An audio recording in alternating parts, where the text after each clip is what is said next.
Hello दोस्तों, मैं Narayan Maheshwari Soni education में आप सबका स्वागत करता हूं। आज का जो हमारा टॉपिक है वो होगा भारतीय राष्ट्रीय आंदोलन।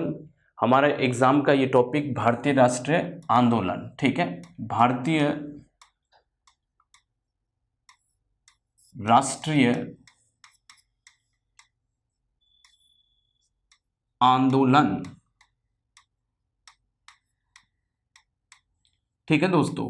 ये 1919 से लेकर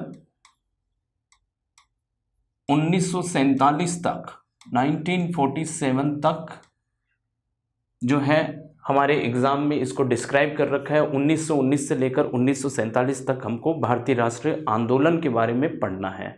तो हमारा जो डेट है वो 1919 से लेकर 1947 तक जितनी भी प्रमुख घटनाएं हुई, उन सभी घटनाओं को जो है हम क्या पढ़ेंगे, एक एक घटना को हम यहाँ पर पढ़ेंगे और देखेंगे जो हमारे एग्ज़ाम के लिए इम्पॉर्टेंट है। तो दोस्तों ये बहुत इम्पॉर्टेंट टॉपिक है और हम सब 1919 से लेकर 1947 तक भारत में जो प्रमुख घटनाएं होती है, स्वतंत्रता आंदोलन की हमारी जो प्रमुख घटनाएं होती है, उन सब के बारे में हमने पढ़ रखा है। और हमने यानी कि हम अपने जो है यानी आसपास के वातावरण में इनके बारे में कहानियाँ सुनते हैं कि इस तरह का ये आंदोलन चलाया गया, इस तरह का ये आंदोलन चलाया गया। अब हम इसको एग्ज़ाम की दृष्टि से पढ़ेंगे। दोस्तों मेरा ये मानना है 1919 से पढ़ने से पहले हमको महात्मा गांधी को समझना चाहिए।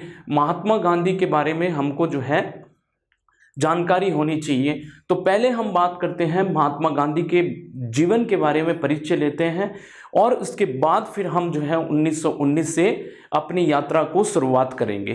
तो इससे पहले समझने के लिए हमको महात्मा गांधी के बारे में समझना होगा कि महात्मा गांधी, ठीक है। महात्मा गांधी दोस्तों कौन नहीं जानता है महात्मा गांधी के बारे में, ठीक है। महात्मा गांधी के बारे में हम सब जानते हैं, हमारे राष्ट्रपिता, जिनके बारे में हम और आप जो है सब जो है इनके बारे में जानते हैं, ठीक है। अब हम बात करते हैं महात्मा गांधी का। अगर हम जीवन परिचय देखें तो जन्म इनका होता है 2 अक्टूबर, ठीक है, 1869, 1869 ईस्वी में, ठीक है। तो 1869 ईस्वी में इनका जन्म होता है। हाँ जी हाँ दोस्तों, अगर आपसे कोई पूछे 1857 की क्रांति में महात्मा गांधी कहाँ थे, ठीक है, तो आपका आंसर अब पता हो गया होगा कि गांधी जी का अवतार ही नहीं हुआ था, ठीक है। बहुत सारे लोग कहते हैं कि साउथ अफ्रीका चले गए थे, ठीक है, तो इसलिए साउथ अफ्रीका नहीं भेजना है, बहुत मिस्टेक हो जाती है, बहुत गड़बड़ हो जाती है। तो अपने को ऐसी गड़बड़ नहीं करनी है, ठीक है। जन्म स्थान, जी हाँ मेरे दोस्तों, जन्म स्थान। तो जन्म स्थान के बारे में हम पढ़ते हैं। तो जन्म स्थान हम सब जानते हैं पोरबंदर, ठीक है, पोरबंदर गुजरात, ठीक है। गुजरात का पोरबंदर में जो है इनका जन्म होता है। तो गुजरात के पोरबंदर में इनका जन्म होता है।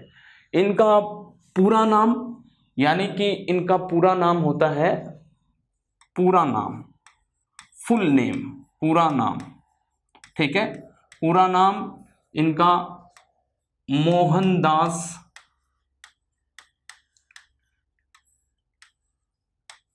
करमचंद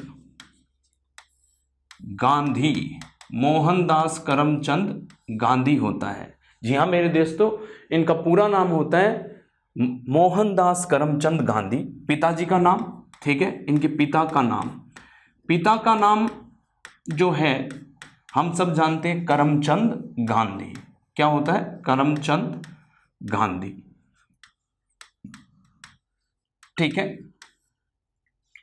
पत्नी का नाम, और पहले माताजी का नाम देख लेते हैं। माता का नाम, तो माता का नाम और माँ का नाम पुतली बाई। क्या था? पुतली बाई, ठीक है। तो पुतली बाई इनके माता का नाम था। जी हाँ मेरे दोस्तों, ठीक है। जब हम बात करते हैं कि इनकी पत्नी का नाम कस्तूरबा बाई, तो महात्मा गांधी कस्तूरबा बाई।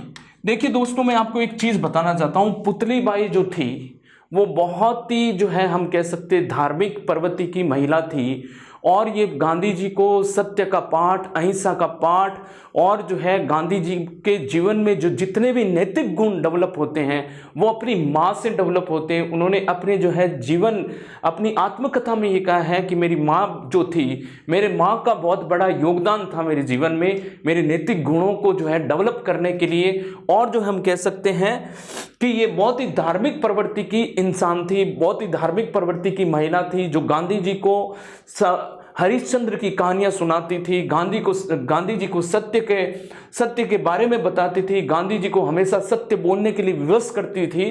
तो हम कह सकते हैं इवन गांधी जी को शाकाहारी रहने के लिए भी इन्होंने कहा कि आजीवन, मतलब कि आप शाकाहारी रहोगे, आप कभी मांस जो है, मदिरा, इनका जो है भक्षण नहीं करोगे और इनका जो है आप यानी प्रयोग नहीं करोगे अपने जीवन में। तो ये जो हम कह सकते हैं गांधी जी का जो नैतिक उत्थान होता है बचपन से, वो अपनी माँ से ये बहुत प्रभावित होते हैं। माँ इनकी गुरु की तरह जो है, इनके बाल्यकाल की गुरु जो है वो माँ होती है, हम सबकी होती है, पर इनकी माता जी बहुत ही हम कह सकते हैं धार्मिक जो है महिला थी। तो ये धार्मिक जो गुण है, सत्य के जो गुण हैं, जो अहिंसा के गुण हैं, वो कहीं ना कहीं गांधी जी को अपनी माँ से सीखने को मिलता है। जी हमारे दोस्तों, तो अब हम बात करते हैं पत्नी का नाम कस्तूरबा गांधी, जब हम कस्तूरबा बाई।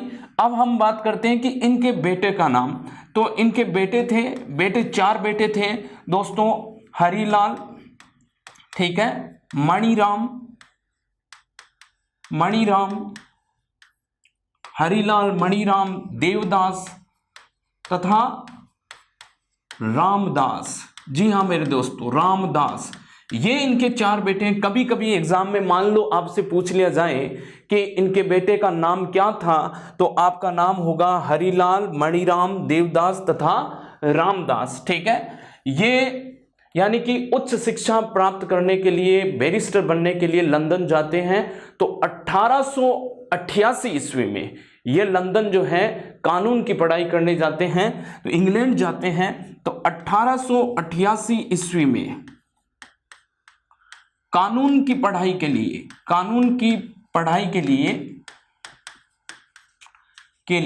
इंग्लैंड गए, ठीक है, इंग्लैंड गए। तो कानून की पढ़ाई के लिए हम कह सकते हैं इंग्लैंड से ज्यादा अच्छा लिखो आप, लंदन गए। कहां गए? लंदन गए।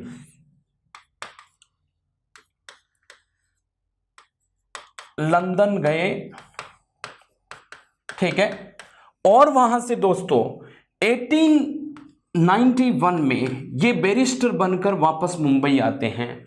तो बैरिस्टर बनकर कहां आते हैं? वापस मुंबई आते हैं। तो 1819 ईस्वी में वहां से पढ़ाई खत्म की, यानी लंदन यूनिवर्सिटी में जो है इन्होंने पढ़ाई की। पढ़ाई करने के बाद में ये यहाँ आते हैं और यहाँ आकर यानी कि मुंबई आते हैं 1891 में, बैरिस्टर बनकर आते हैं। तो 1891 में ये बैरिस्टर की डिग्री लेकर, बैरिस्टर आप समझते हो, बैरिस्टर की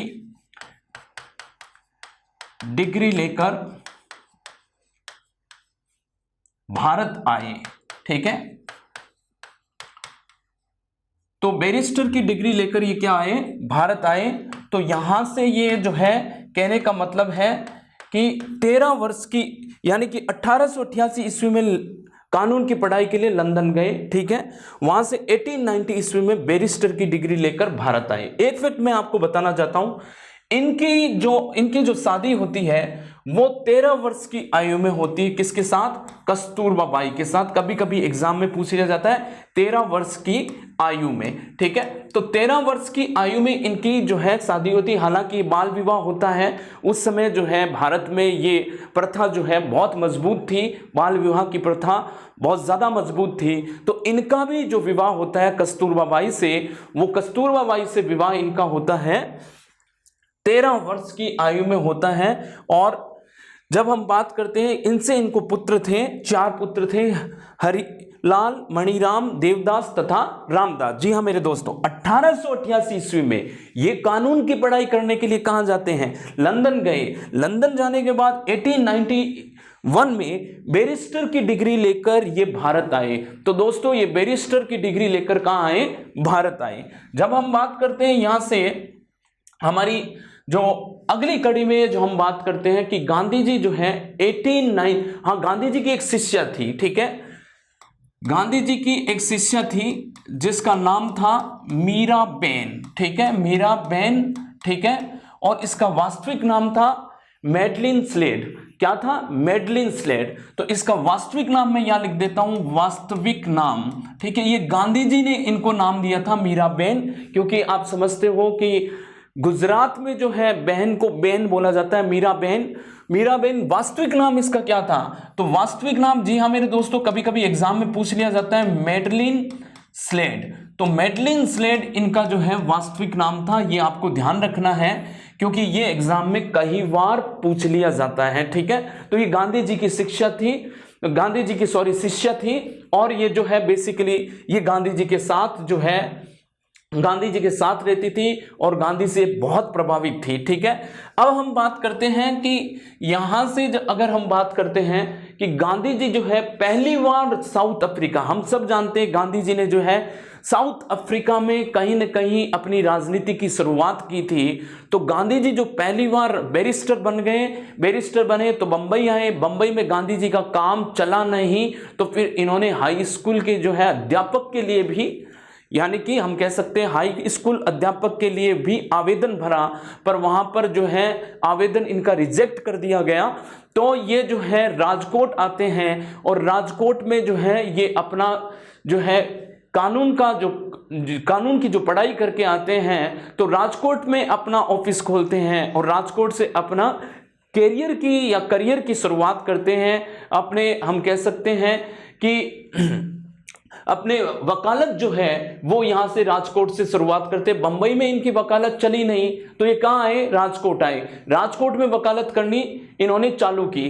तो अब जो है 1893 में, जी हां दोस्तों, ये ऐसा मोड़ है जिसका ये एक ऐसा मोड़ था गांधी के जीवन में जो गांधी का पूरा जीवन जो है बदल कर रख देता है। 1893 की ये घटना है गांधी जी का दक्षिण अफ्रीका जाना। तो गांधी जी दक्षिण अफ्रीका गए 1893 में।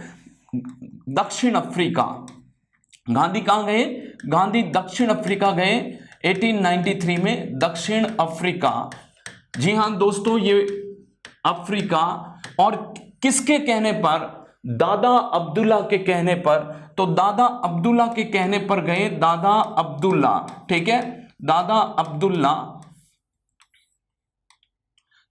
अब्दुल्ला के कहने पर ये यहां से जो है दक्षिण अफ्रीका जाते हैं। तो ये बहुत इंपॉर्टेंट सवाल है आपके एग्जाम के लिए कि गांधी जी पहली बार दक्षिण अफ्रीका कब जाते हैं? तो 1893 में जाते हैं दक्षिण अफ्रीका, दादा अब्दुल्ला के कहने पर। दादा अब्दुल्ला का एक केस था दक्षिण अफ्रीका में, उसकी पैरवी करने के लिए। तो दक्षिण अफ्रीका में दादा अब्दुल्ला की केस की पैरवी करने के लिए जाते हैं, ठीक है, और नटाल में जाते हैं। नटाल में जो है इनकी, नटाल दक्षिण अफ्रीका में एक जगह का नाम है, कई जगह इसको नेटाल लिखा जाता है, पर नटाल क्या है? नटाल। तो नटाल में ये जो है दक्षिण अफ्रीका की एक जगह है नटाल, वहां पर दादा अब्दुल्ला की केस की पैरवी करने के लिए जाते हैं। ये इनके जीवन की जो है बहुत महत्वपूर्ण घटना होती है और यहीं से गांधी की शुरुआत दक्षिण अफ्रीका में एक बड़े नेता के रूप में होती है। तो आप देखिए कि 1893 में दादा अब्दुल्ला के कहने पर ये जो है दक्षिण अफ्रीका जाते हैं। यहां पर जो है इनके साथ बहुत सारी घटनाएं होती है। यहां से जो इनके साथ में बहुत ही जो है अलग अलग घटनाएं होती हैं और इन घटनाओं में इनको जो है, यानी कि हम कह सकते हैं कि जब ये प्रिटोरिया जा रहे थे, तो प्रिटोरिया जब ये जा रहे थे, यानी कि दक्षिण अफ्रीका में जब ये प्रिटोरिया की यात्रा कर रहे थे, तो इनको रेलवे स्टेशन पर उतार दिया गया। क्यों उतार दिया गया? इनके पास में जो है फर्स्ट क्लास का टिकट था, रेलवे का फर्स्ट क्लास का टिकट था। इनको मजबूरन इनको जो है थर्ड क्लास में जाने के लिए बोला गया। तो इनको प्रताड़ित किया गया कि आप जो है थर्ड क्लास में जाकर बैठो। तो गांधी जी जब नहीं माने तो इनको जो है, यानी पिटमर्सबर्ग जो है रेलवे स्टेशन में जो है यहां पर इनको उतार दिया गया। तो प्रिटोरिया की यात्रा कर रहे थे, पिटमर्सबर्ग रेलवे स्टेशन में इनको उतार दिया गया। अब जब हम बात करते हैं कि गांधी जी को यानी कि यहां पर नस्लीय भेदभाव का सामना करना पड़ा और गांधी जी ने देखा कि इवन यहां पर आप देखोगे कि गांधी जी के साथ और अलग अलग घटनाएं होती है। इस घटना के अलावा भी जो है इनको नस्ल भेद का शिकार होना पड़ता है।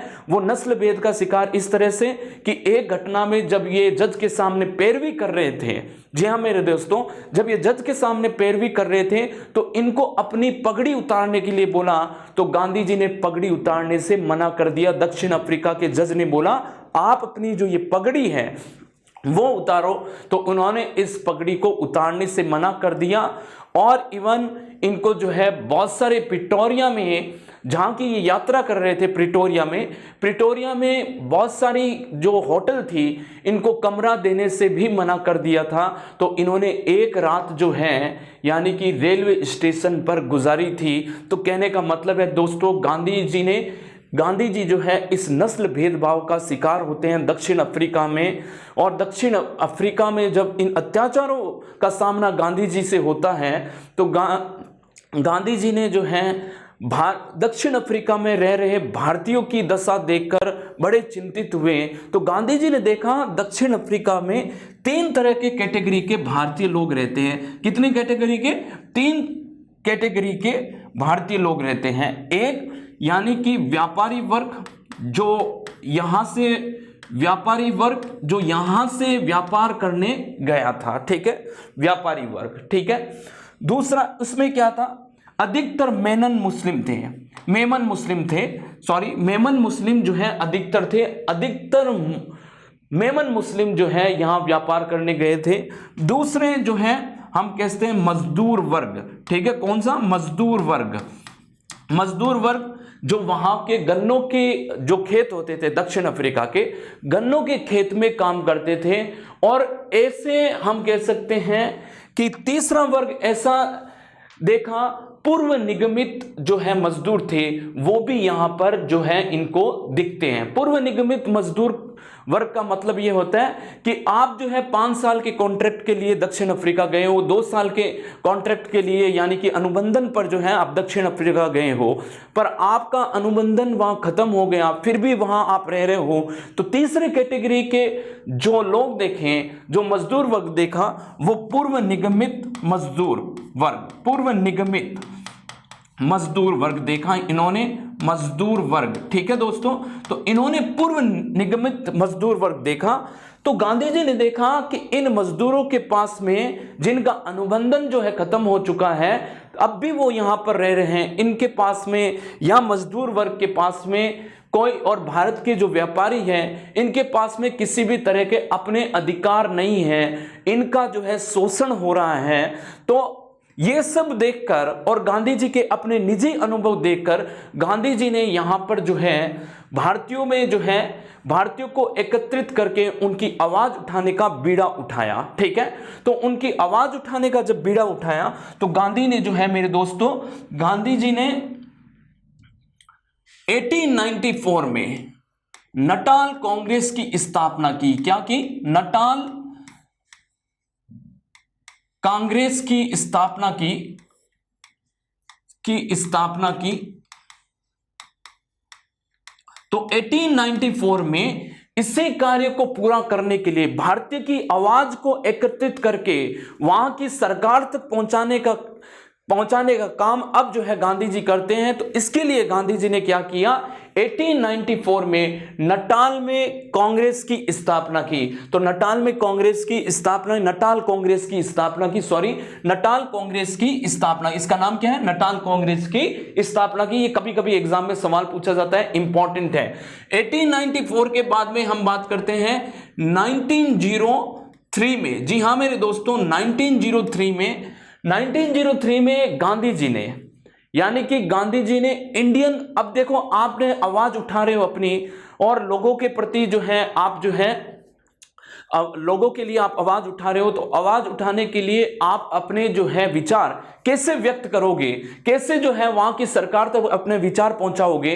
तो समाचार पत्र एक माध्यम ऐसा होता है जो आज भी है, जिसके माध्यम से जो है ओपिनियन डेवलप किया जाता है, विचार लोगों के अंदर बनाए जाते हैं, लोगों के जो है हम कह सकते हैं विचार, लोगों की मांगों को जो है सरकार के सामने जो है यानी अखबारों के माध्यम से रखा जाता है। तो गांधी के दिमाग में भी कहीं ना कहीं ये था। तो गांधी जी ने 1903 में, जी हाँ मेरे दोस्तों, 1903 में गांधी जी ने इंडियन ओपिनियन नामक अखबार की शुरुआत करते हैं। तो इंडियन ओपिनियन नामक अखबार की शुरुआत करते हैं, इंडियन ओपिनियन नामक अखबार की शुरुआत करते हैं, अखबार की शुरुआत करते हैं।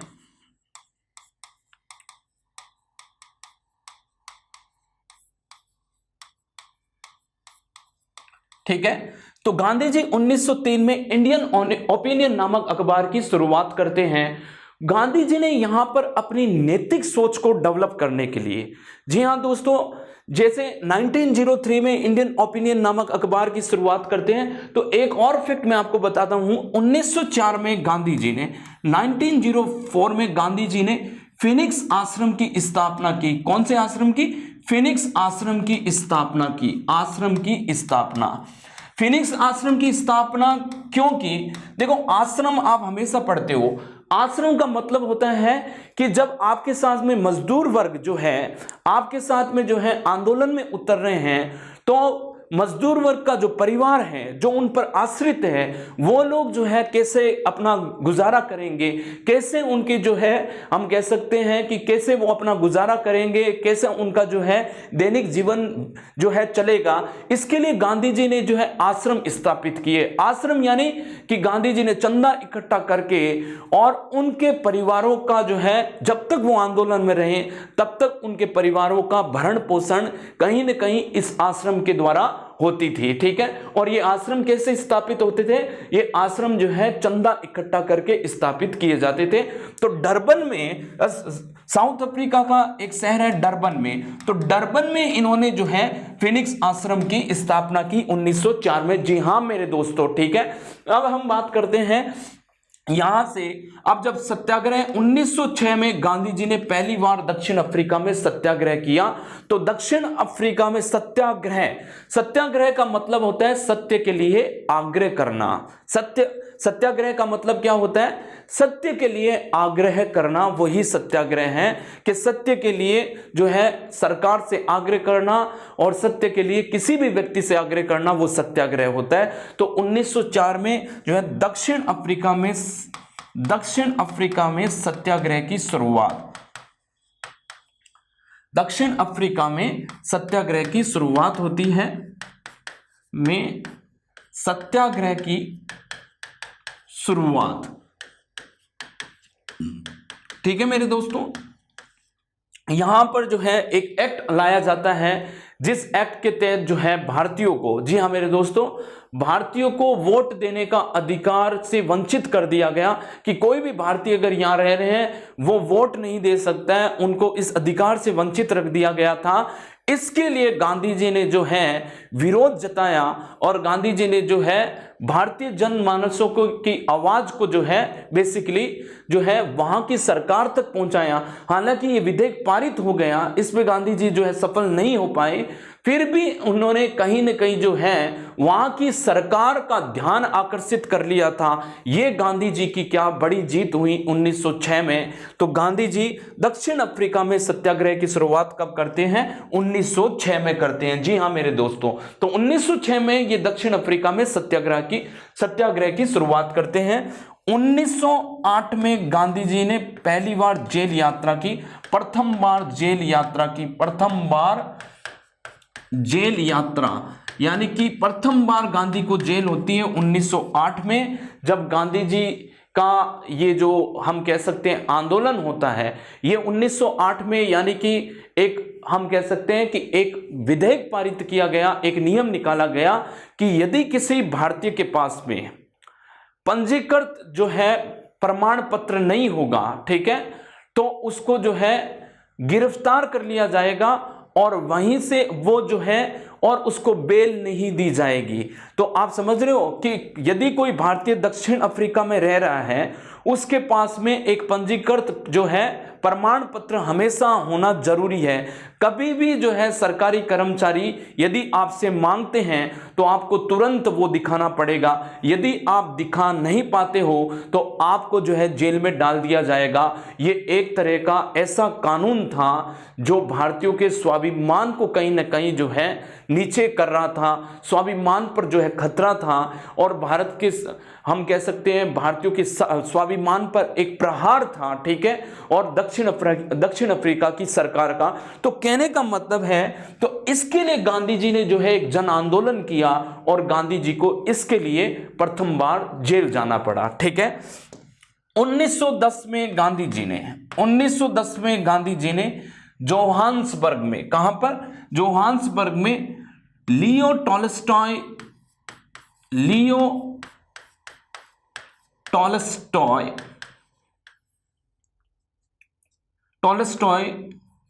आश्रम की स्थापना की, ठीक है, आश्रम की स्थापना की।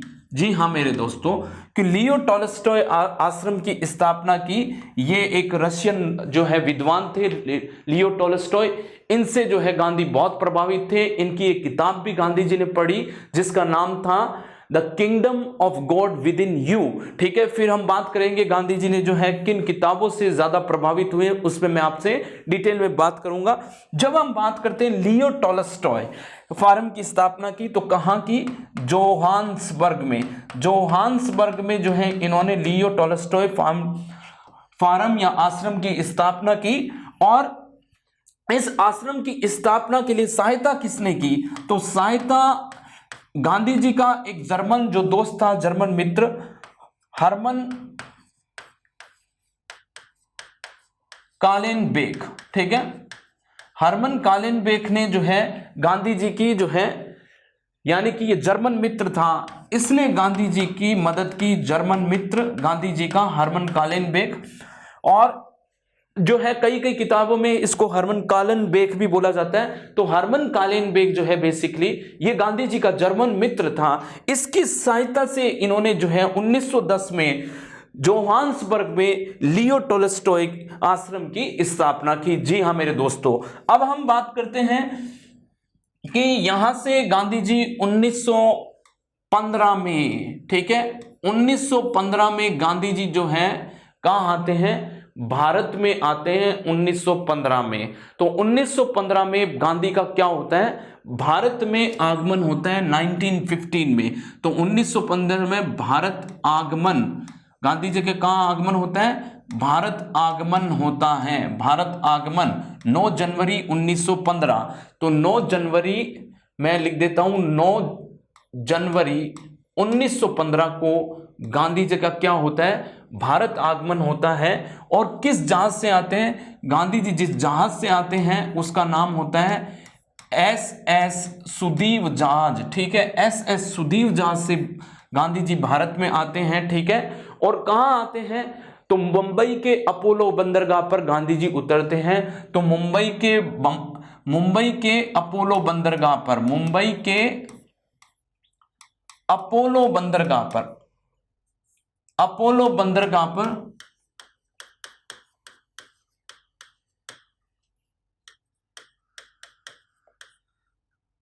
अपोलो बंदरगाह पर गांधी जी उतरते हैं, मुंबई के अपोलो बंदरगाह पर, ठीक है दोस्तों। तो 9 जनवरी 1915 को भारत आगमन होता है। और किस जहाज से आते हैं, ये गांधी जी आते हैं SS सुदीव नामक जहाज से आते हैं। और कहां आते हैं, मुंबई के अपोलो बंदरगाह में। कितने वर्ष पूर्ण करके आते हैं साउथ अफ्रीका में, तो साउथ अफ्रीका में, जी हां मेरे दोस्तों, गांधी जी साउथ अफ्रीका में 21 वर्ष पूरे करते हैं। तो गांधी जी का साउथ अफ्रीका का जो कार्यकाल होता है, तो दक्षिण अफ्रीका में गांधी जी का कार्यकाल, दक्षिण अफ्रीका में गांधी का कार्यकाल, दक्षिण अफ्रीका में गांधी का कार्यकाल कितना होता है, दोस्तों 21 वर्ष, कभी एग्जाम में पूछ लिए तो आपको ध्यान रखना है, 21 वर्ष तक इन्होंने जो है दक्षिण अफ्रीका में सक्रिय रहे। फिर भारत आते हैं और 1916 में यानी कांग्रेस के अधिवेशन में भाग लेते हैं। गांधी जी जब 1916 में कांग्रेस के अधिवेशन में भाग लेते हैं, वहीं से इनको है राजकुमार शुक्ल नामक व्यक्ति मिलता है और ये चंपारण आंदोलन के लिए इनसे अनुरोध करता है। जी हाँ मेरे दोस्तों, तो दक्षिण अफ्रीका में गांधी यानी कि हम कह सकते हैं गांधी का कार्यकाल 21 वर्ष रहा। ठीक है दोस्तों, जब अब हम बात करते हैं कि गांधी जी की जो प्रमुख जो है, हम कह सकते हैं कि गांधी जी ने दक्षिण अफ्रीका में जब रहते हुए अपने नैतिक सोच का जो विकास किया था, तो किन किन पुस्तकों को पढ़कर, ठीक है, दक्षिण अफ्रीका में जब वो रहे, तो दक्षिण अफ्रीका में जब रहे तो उन्होंने कुछ किताबों का अध्ययन किया जिससे उनके नैतिक सोच का विकास हुआ। जब नैतिक सोच का विकास हुआ तभी गांधी ने जो है इतने बड़े बड़े कदम उठाए। ठीक है, तो वो कौन सी किताबें थी जिसके माध्यम से जो है गांधी के नैतिक सोच का विकास हुआ दक्षिण अफ्रीका के दक्षिण अफ्रीका में रहते हुए? तो उन्होंने कुछ किताबों का अध्ययन किया।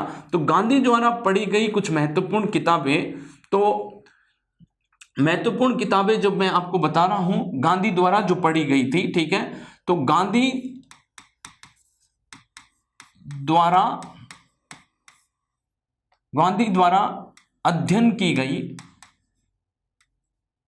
गांधी द्वारा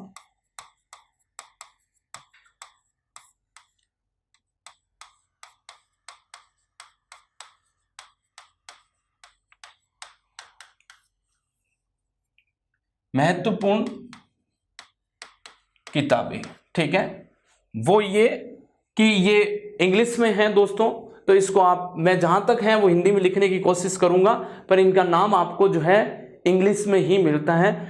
प्लेटो की, ठीक है, मैं किताब यानी कि यहां लिखता हूं राइटर, ठीक है, यहां लिखता हूं लेखक और इधर लिखता हूं किताब, लेखक और किताब, ठीक है। तो लेखक में मैं आपको लिखूंगा प्लेटो, और प्लेटो का जो है हम कह सकते हैं, प्लेटो की बुक थी अपोलोजी, ठीक है, प्लेटो की बुक थी अपोलोजी, ठीक है। अपोलोजी जो है किताब प्लेटो की गांधी यहां पढ़ते हैं। फिर जो है जॉन रस्किन, ठीक है, जॉन रस्किन की एक किताब है अनटू द लास्ट, ठीक है, अनटू द लास्ट जो है जॉन रस्किन की किताब, अनटू द लास्ट, ये जॉन रस्किन की किताब है जो गांधी ने पढ़ी, ठीक है, जॉन रस्किन की किताब अनटू द लास्ट, ठीक है। अब जैसे मैंने आपको बताया लियो टॉलस्टॉय, इनकी एक किताब है the kingdom of God, the kingdom of God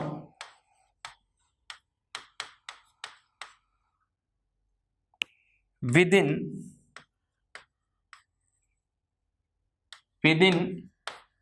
you, ठीक है। तो ये कुछ किताबें हैं जो गांधी ने पढ़ी। एक जो है हेनरी थोरो की किताब है द सिविल डिसओबीडियंस, हेनरी थोरो, ठीक है, हेनरी थोरो की किताब, हेनरी थोरो की किताब सिविल डिसओबीडियंस, ठीक है, सिविल डिसओबीडियंस, ठीक है। इसको आप हिंदी में लिखना चाहो तो हिंदी में लिख लो, सिविल डिसओबीडियंस,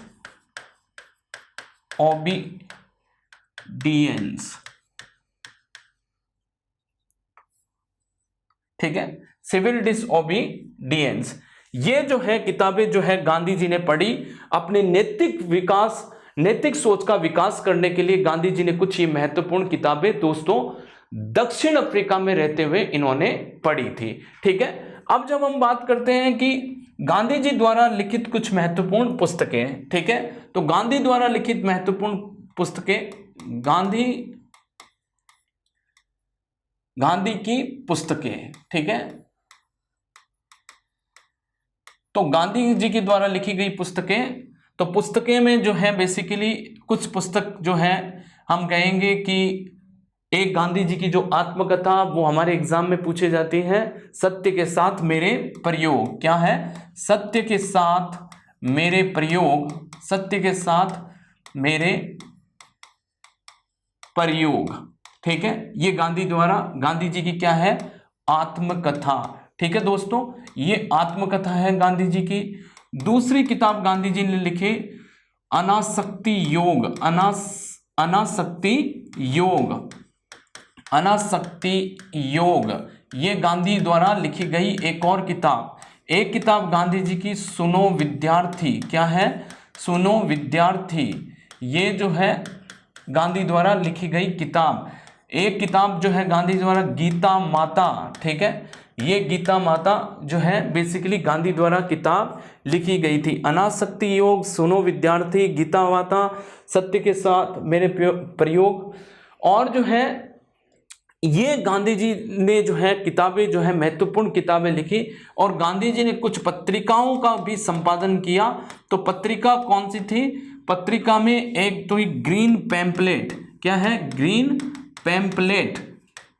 ये ग्रीन पैम्पलेट गांधी जी ने जो है राजकोट से शुरुआत की थी। कहां से? राजकोट से शुरुआत की ग्रीन पैम्पलेट की। ग्रीन पैम्पलेट के बाद में गांधी जी की एक और जो है हमने बात की इंडियन ओपिनियन,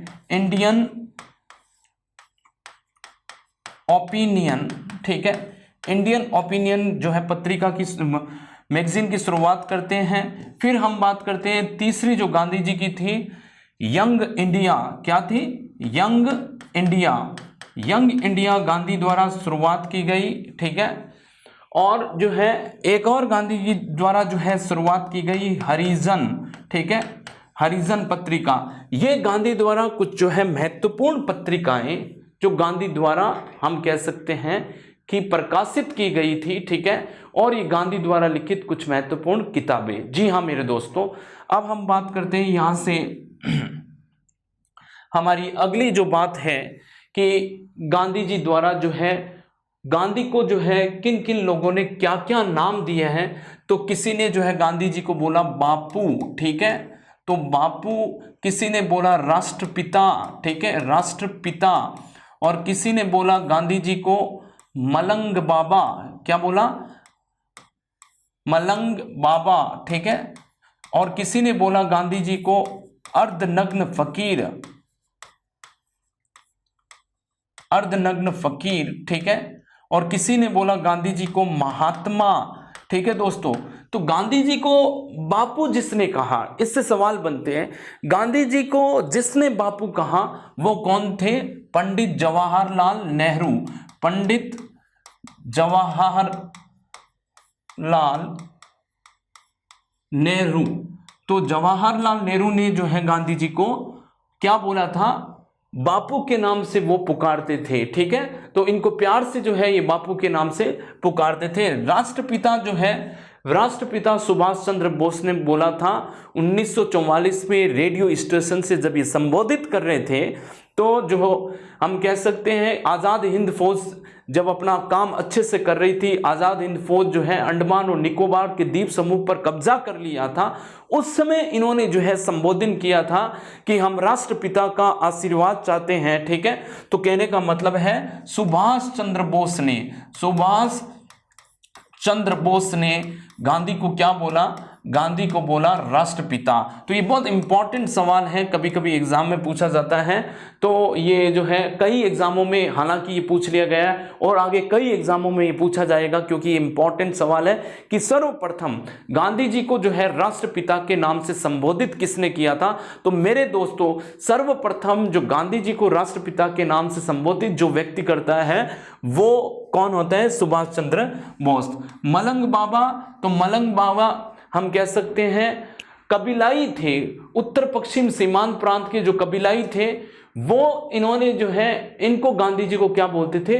मलंग बाबा बोलते थे। तो उत्तर पश्चिम सीमांत प्रांत के जो कबीलाई जो थे वो क्या बोलते थे गांधी जी को? ये गांधी जी को बोलते थे मलंग बाबा। उसमें खान अब्दुल गफ्फार खान का नाम जो आपको ध्यान रखना है, तो खान अब्दुल गफ्फार खान, खान अब्दुल गफ्फार खान, ठीक है। इन्होंने जो है उत्तर पश्चिम सीमांत प्रांत से गांधी जी का, हम कह सकते हैं गांधी जी के जितने भी आंदोलन थे उनको दिशा दी, उनका नेतृत्व उत्तर पश्चिम सीमांत प्रांत में उसका नेतृत्व किसने संभाला? खान अब्दुल गफ्फार खान ने संभाला। फिर हम इसके बारे में डिटेल से बात करेंगे। अर्धनग्न फकीर हम कह सकते हैं ब्रिटेन के prime minister Winston Churchill. Winston Churchill ने जो है बेसिकली इनको अर्धनग्न फकीर कहा। महात्मा इनको किसने कहा? तो महात्मा, जी हाँ मेरे दोस्तों, महात्मा जो है रविंद्रनाथ टैगोर ने। तो रविंद्रनाथ टैगोर ने इनको क्या कहा? महात्मा कहा। तो रविंद्रनाथ टैगोर ने इनको महात्मा की उपाधि दी। तो ये बहुत ही इंपॉर्टेंट सवाल है। भिखारियों का राजा जो है पंडित जो है हम मदन मोहन मालवीय ने कहा, तो भिखारियों का राजा, ठीक है, भिखारियों का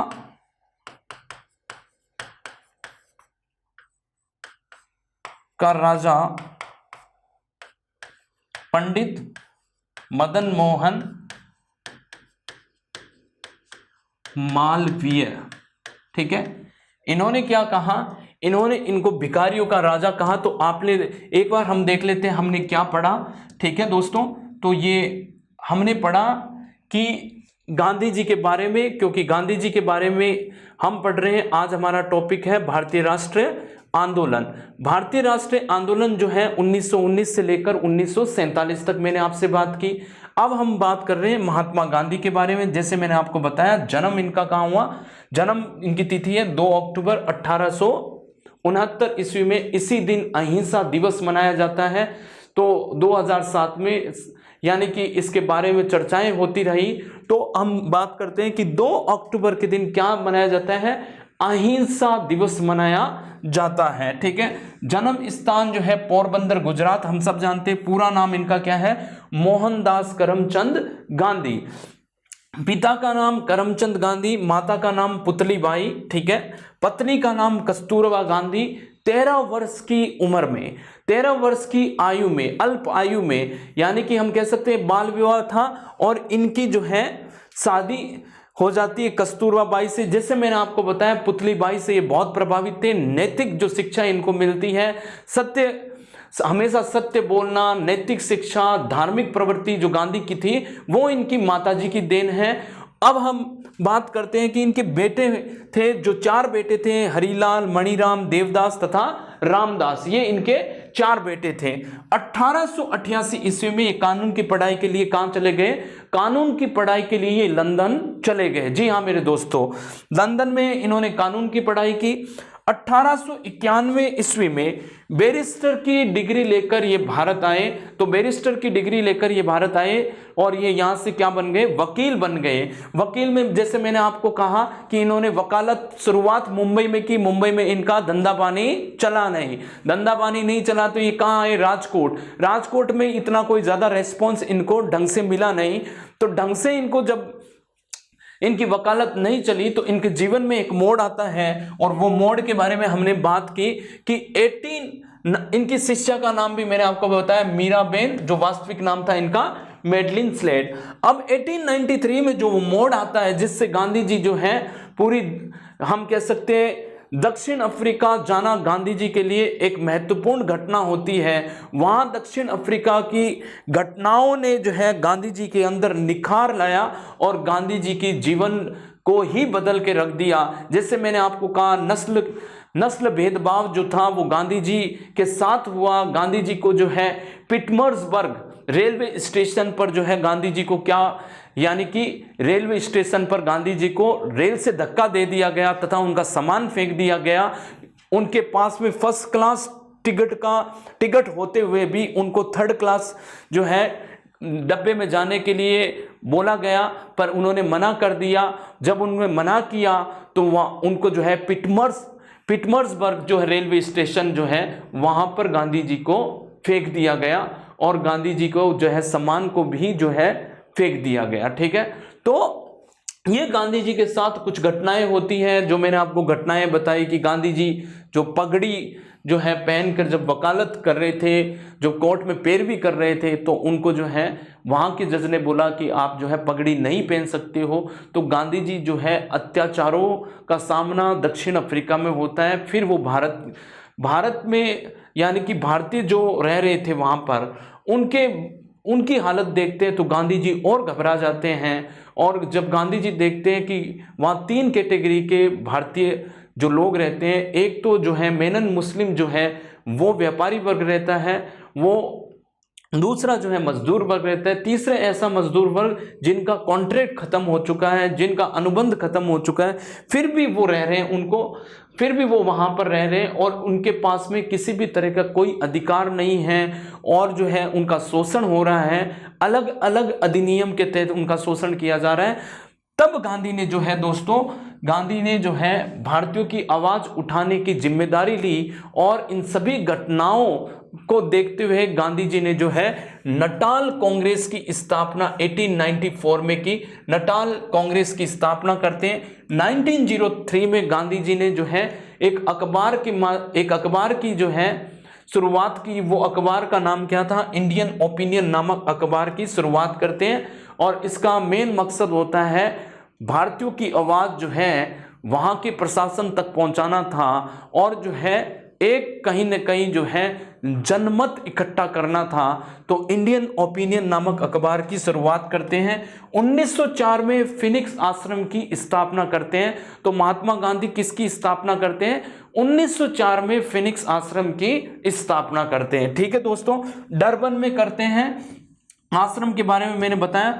1906 में दक्षिण अफ्रीका में सत्याग्रह की शुरुआत करते हैं। हाँ जी हाँ मेरे दोस्तों, प्रथम बार सत्याग्रह की शुरुआत दक्षिण अफ्रीका में करते हैं 1906 में। ठीक है, और 1908 में प्रथम बार जेल यात्रा होती है। मैंने आपको बताया किसके कारण इनको जेल यात्रा होती है। ठीक है, अब हमने बात की 1910 में लियो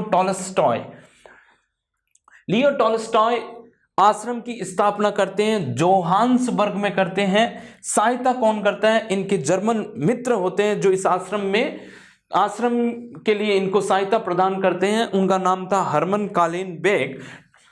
ठीक है, अब हम बात करते हैं कि यानी कि गांधी जी जो है 9 जनवरी 1915 में भारत आगमन होता है गांधी जी का। और जहाज कौन सा होता है? SS सुधीव नामक जहाज से गांधी जी का भारत में आगमन होता है। मुंबई के अपोलो बंदरगाह में, जी हाँ मेरे दोस्तों, मुंबई के अपोलो बंदरगाह में गांधी जी जो है, यानी कि मुंबई का जो अपोलो बंदरगाह है वहां पर गांधी जी उतरते हैं 9 जनवरी 1915 में। यहीं से जो है भारत सरकार इसी घटना यानी कि इसको याद करने के लिए अप्रवासी भारतीय दिवस जो आज हम मना रहे हैं, कहीं ना कहीं गांधी जी के भारत आगमन की घटना से प्रभावित होकर भारत सरकार ने जो है अप्रवासी भारतीय दिवस की शुरुआत की। और ये जो है हर साल होता है। हम देखते हैं अप्रवासी भारतीय दिवस जो है हर साल होता है।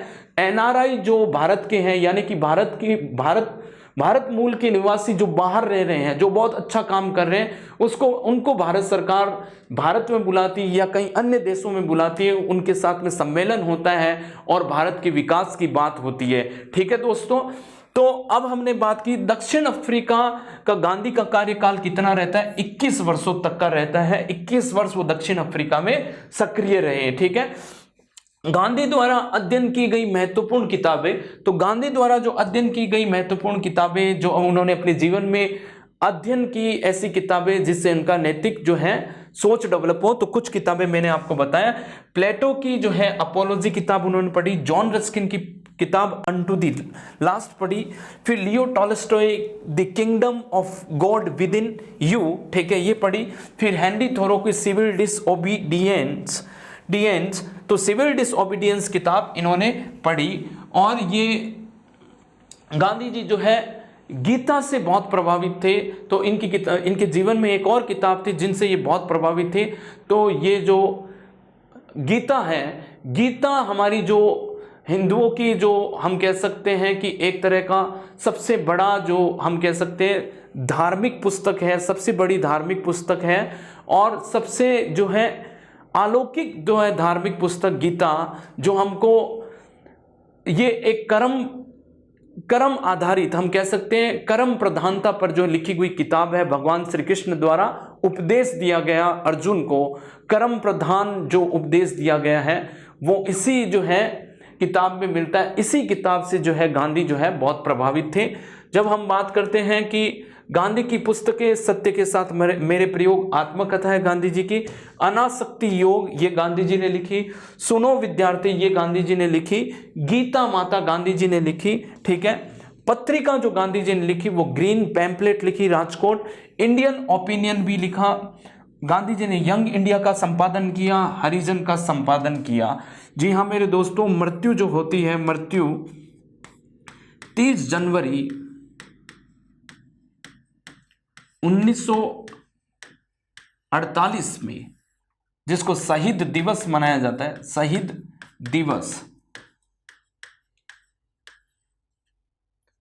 तो शहीद दिवस के रूप में ये मनाया जाता है 30 जनवरी 1948 और ये 78 वर्ष की आयु में गांधी की मृत्यु होती है। कितने वर्ष की आयु में?